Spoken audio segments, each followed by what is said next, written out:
Welcome guys, it's Mr. B here. Today we're going to look at 0.59 update for the Forest. Now this update came out about a week ago and I've held off actually doing an update video for it because there are significant bugs with the dedicated server that this update provides. Some of those bugs I'm going to demonstrate in this video. This is a dedicated server I'm actually playing on that somebody else had set up. As you can see, they've tried to fence in the plane so that nobody could get out. Why they didn't just password their server, I don't know. I've read a number of reports about lag. That log just falling down there's a classic example of that. This is just one of many bugs that are in the dedicated server tool itself, or the worlds it creates. Now, it is very early version. I think they've patched it once or twice since it's actually been released. So there are going to be a lot of bugs in there and it might put a lot of people off playing it. But it shouldn't, because it is good fun. Just like the game itself when it came out at first, and still now, it does have bugs in there and you just work around them. That's just the way it goes with early access games. So what does this patch actually provide? What is a dedicated server? When you played the game co-op previously, you would join a game that was hosted by somebody else, or you'd host your own game. That was great when the two of you were available at the same time. What happens if you wanted to play the Forest but your friend doesn't? What do you do then? What if you wanted to play with random strangers on the internet? Some people do. What if you wanted to have your world be available all the time to anybody that wants to play on there? That's what a dedicated server can offer. So as a comparison between the normal co-op server that you've been hosting or joining up until now and a dedicated server is fairly straightforward. A normal co-op game requires you and your friends to be available at the same time. So they join the game for whoever's hosting it, and that computer has to be running and everybody has to be available. A dedicated server is available 24 hours a day, 7 days a week, and all it does is run the Forest game, so people can join and jump out when they want to at any time. You'll find as the dedicated server tool evolves that more and more game hosting companies will offer dedicated servers for the Forest. So you'll be able to pay them a monthly fee and they will run your server 24 hours a day, 7 days a week, and they will take care of all the maintenance and everything else to do with it. So you and your friends can get on and just play and have some fun. And if you want to open it to random strangers on the internet so you can all build and run about the island killing as many cannibals and mutants as you want to, then you can do that too. One thing you need to bear in mind though is that you're all surviving on the island. The cannibals are surviving on the island, the mutants are surviving on the island. So it's not PvP, it's not PvE, it's just surviving. So if you go and build something, somebody else can go and knock it down again. If they go and build something, you can go and knock their stuff down as well. Now I can see the attraction of letting random strangers from the internet access to your server. That means you get to play with lots of different people that you wouldn't normally get to. But it also means that they can survive on the island as much as you can, and their survival might be about destroying everything that you've created. That's just the way the internet goes. But what you can do is you can password protect your server, so that only the people who know that password can actually get access to it. So you can get a group of friends together who want to do co-op, and that's all they want to do, and they're not going to destroy each other's stuff. So let's go and look at some of the bugs that I found in this game. They've got a bone fence there in the middle of the sky. Got a strange white blueprint going all the way up, dotted. We've got more fences just hovering there, and more blueprints just hovering in the sky. And then, lo and behold, a floor appears from underneath me and I get stuck halfway through it.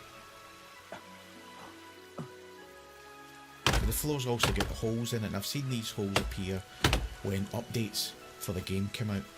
It seems to mess up some already built structures. So long story short, I don't actually get out of this and I have to quit the game. What I don't want to do is destroy the floor and upset the owner of the server. You know, he's made the server available to everybody. I don't want to destroy it. So be warned, the dedicated servers are bugged, but let's move on to the rest of the video.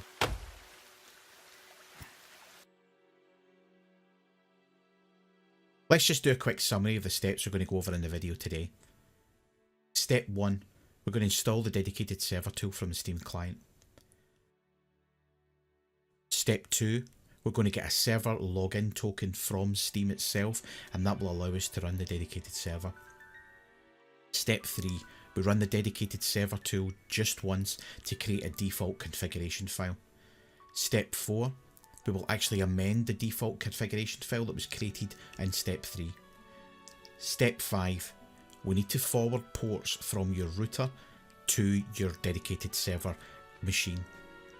And Step 6, we're going to start the dedicated server and play the game. So let's get on and go through each step in detail.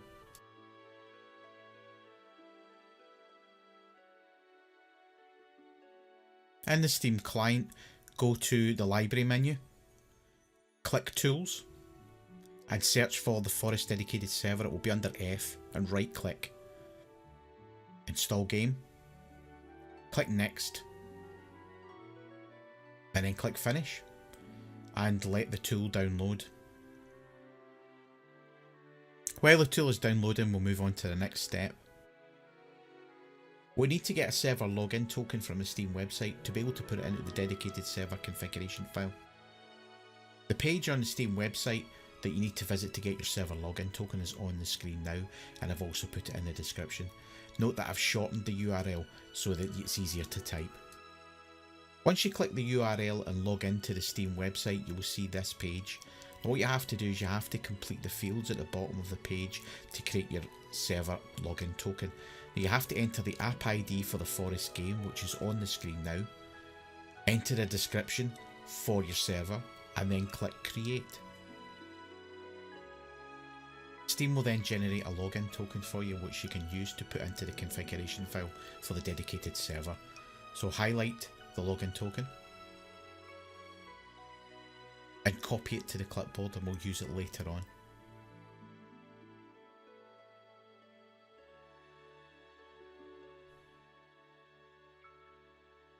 And that's the dedicated server tool downloaded. Now what we need to do is we need to run the tool, and that will create a default configuration file which we can then amend in order to set up our dedicated server the way we want to. So let's do that now. Right click on the Forest Dedicated Server, click Play Game. We're looking for a screen to pop up with a black box in there. That's it there. And all we need to do now is just close it down again. That's it.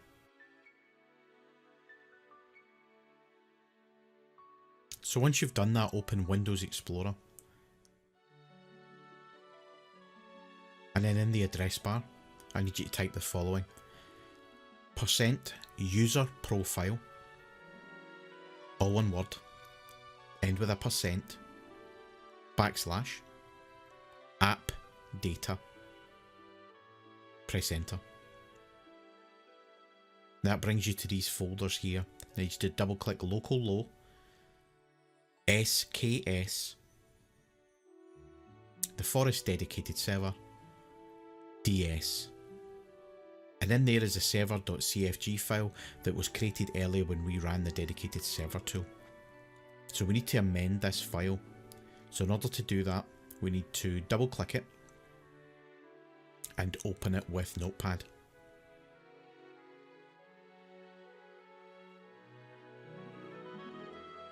So this is the server configuration file that we have to customize for our dedicated server. Now I'm going to go through each of the options one at a time and explain what they're for, what they do, and what you should have in there. Now the first option is server IP. Now that is the local IP address of your machine on your local network. Now you can find that by right clicking on the start menu, go to Control Panel, click Network and Sharing Center, then click Change Adapter Settings. You find your adapter there, double click it, click Details, and there is your IP address of your local machine on your local network. And that's the IP address you enter into the server.cfg file. So replace 192.168.1.47 with your IP address. Now the next one is the server Steam port. Now this you should just leave as its default, but you will have to open that port on your router and forward it onto your local machine. The server game port you should also leave at its default, and again you will have to forward it on from your router to your local machine. Server query port, exactly the same, leave it at its default, forward it on from your router to your local machine. Those three ports are very important for the game to operate properly, so it's best placed to leave them exactly as they are.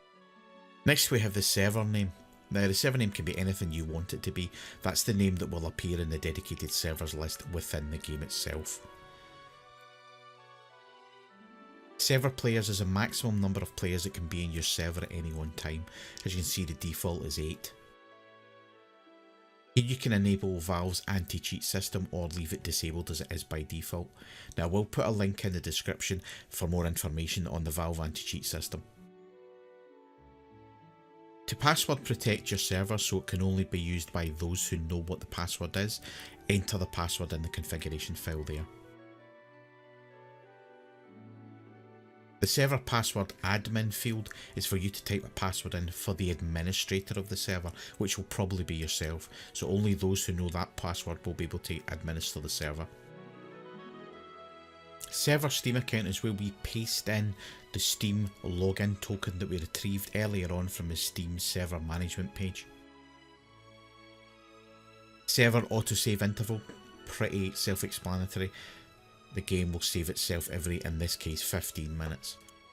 The difficulty levels match the current game mode, so peaceful is like vegan mode, there is no cannibals. Normal, just your normal game mode.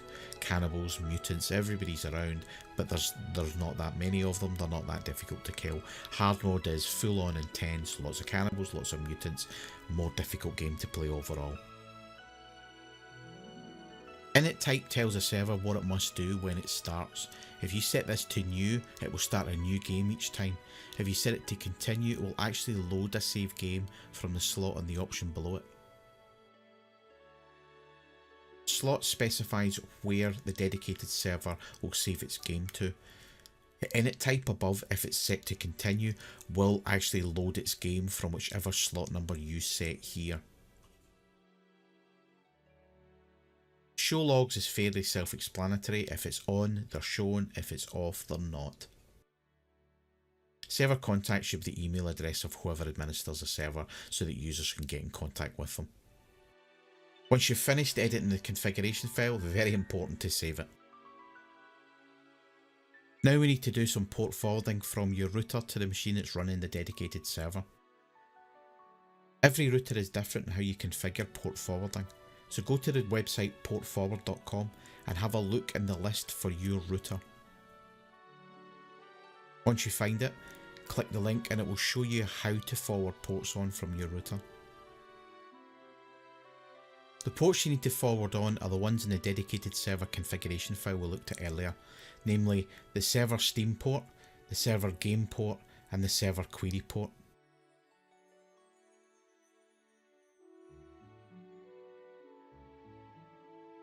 Now we're wanting to play on our dedicated server. In order to do that, we need to click Library, click Installed to show your installed games, and then click The Forest. Then click Play. Now we need to just get it to the white box that allows us to launch The Forest, but don't launch it just yet. Then click the Forest Dedicated Server and click Play on that to launch the dedicated server. Once the box goes black, we know the dedicated server's running. Go and bring back the Forest configuration window again and click Play. I want to show you one of the issues I came across when I was running the dedicated server tool. Let me show you. So if you go to the Forest Dedicated Server, right click and click Play Game. Now this is with show logs on, and this is the error I get, failed to connect to Steam. The fix is to run the dedicated server tool outside of Steam. So right click Forest Dedicated Server again, go to Properties, Local Files tab, and then Browse Local Files. That will show you where the dedicated server tool is on your PC. Double click the Forest Dedicated Server. And we get a black box up again, but this time we get connected to Steam successfully. All we need now is to play the game as normal.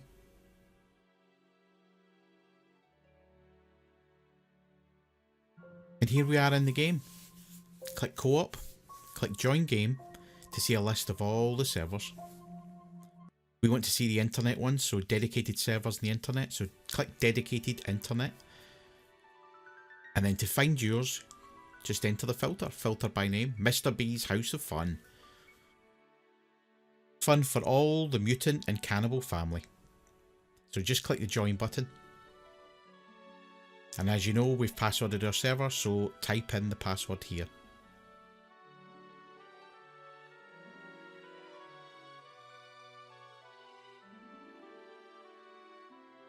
And then click join. Now I've shortened this sequence quite a bit.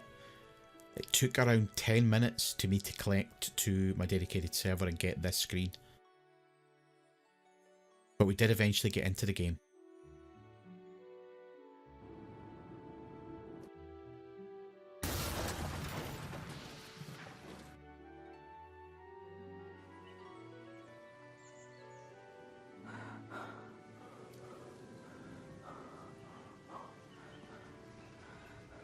So now we're back to a familiar site, the start of the game. We've survived the plane crash. Get some supplies, passenger manifest, eat some food.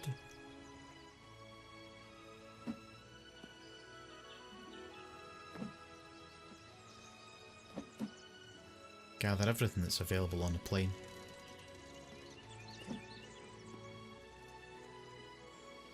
And get the plane axe out of that poor woman's chest.